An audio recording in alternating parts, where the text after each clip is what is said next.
Amigos de su programa Detrás de la Historia, hoy daré una semblanza del apóstol Juan, cuyo nombre significa en hebreo, el Señor es misericordioso.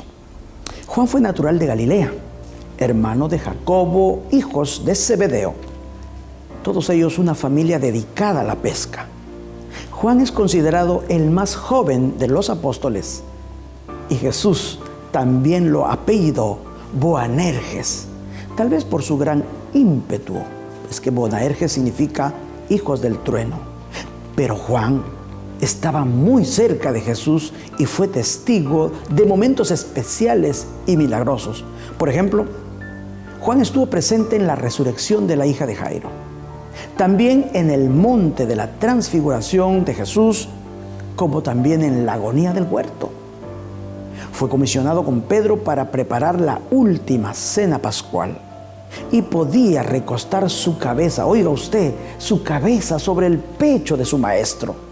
Eso es grande. Ante la cruz, Juan recibió a María como a su propia madre. Ese carácter impetuoso de este amoroso discípulo fue llenándose de amor y celo por Jesús, que lo movió a ser un protagonista en la defensa de su maestro. Veamos este incidente del juicio religioso cuando le dieron a Jesús allá en San Juan, capítulo 18, versículo 15 y 16, que seguían a Jesús, Pedro y otro discípulo. Y este discípulo era conocido del sumo sacerdote y entró con Jesús al patio del sumo sacerdote. Mas Pedro estaba fuera a la puerta.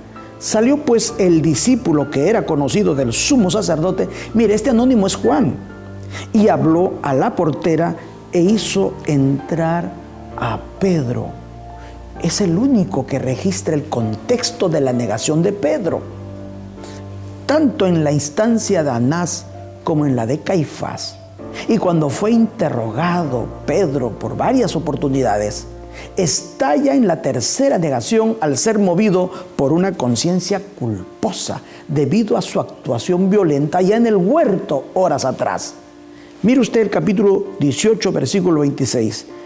Uno de los siervos del sumo sacerdote, pariente de aquel a quien Pedro había cortado la oreja, le dijo: ¿no te vi yo en el huerto con él? Y es ahí cuando Pedro le niega otra vez y enseguida cantó el gallo.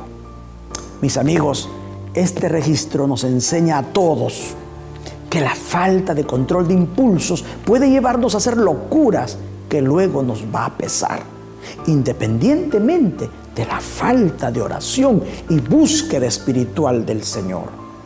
¿Cómo les ocurrió a estos grandes discípulos en el huerto del Getsemaní?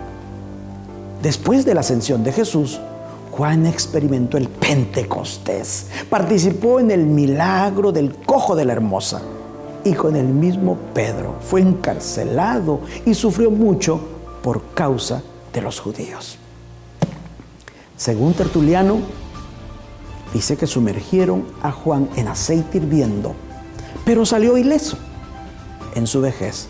Por causa de la palabra de Dios y el testimonio de Jesucristo, fue exiliado a la isla de Patmos por Domiciano por el año 81 al 96 después de Cristo, que fue el periodo de su gobierno. Este hombre se hacía llamar Señor y Dios.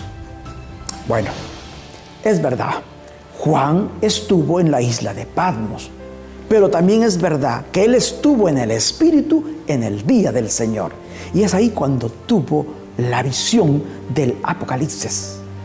Cuando fue librado del exilio, Juan regresó a Éfeso, donde murió en los inicios del emperador Trajano, cuando tenía aproximadamente 101 años este noble anciano.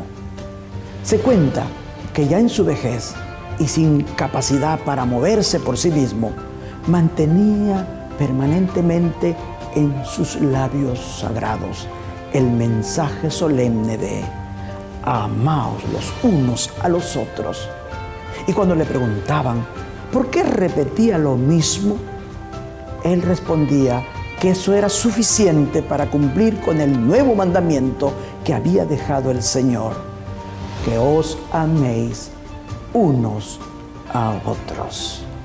Que Dios nos enseñe y nos llene de su Espíritu para amarnos los unos a los otros, como también a nuestros enemigos. Que Dios los bendiga y hasta su próximo programa, Detrás de la Historia.